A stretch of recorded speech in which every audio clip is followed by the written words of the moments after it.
Okay, good day no. Dugay-dugay na sa miwa naka-vlog ni Benji no. So karon muning gi-vlog ni Benji ning folding bike bag na nitro lane ay wheels. Shout out ni Ma'am muna taga Iliga no. Ilarge nang gi-drop ang bike diri para mapit gid siya no. So actually kumbati na. Ready to flight and go na ni siya. So amo ipakita ni Benji or pakita namin sa inyo no kung ano yung loob mismo. So pakita natin Benji yung loob mismo ng bag. Yan. So may 2 pockets sa extra, net, at saka wala. So may strap yung nakalagay nga naka-X para hindi siya ganyan, magaganyan. So naka-protected siya sa flight. At saka yung foam, ito yung ginamit namin na foam. So almost 40mm ito. So ganyan ka-secure yung bike natin. So may handle, may strap, ganyan. So i-close namin ni Benji para makita gano'n siya ka-protected. Diba? So usually yung mga mga gawa namin is ganito na lagi yung mga order na mga bike bag kasi gusto nila protektado eh.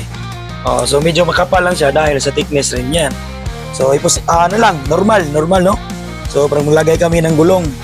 Mga ganyan. So okay. So check natin yung sa gilid Benji. Okay, ganyan sa gilid. So ito yung gilid, may lagayan ng water bottle, di ba? Yung water bottle habang nagantay tayo sa flight natin or sa bike mag kung saan natin gagamitin siya. Usually pang flight kasi ito eh, no? So ganyan. So yan ako yung handle niya, yung top, ganyan yung top handle natin. So ganyan natin ibuhat yung bike. Okay, pero babae yung may-ari nito, hindi lalaki ha. So ito siya. Ganyan lang, naka-trolley lang si ma'am, ganyan. Ganyan. So medyo magaan yung yung problema nila kasi may wheels na naka 40mm pa. So secure siya sa flight.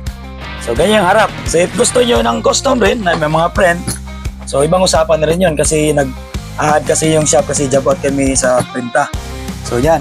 So before ko makalimutan pala, may packet to sa loob na mga extra, no? Ganyan Benji. Tapos ito yung D-ring natin. Ito yung may ring.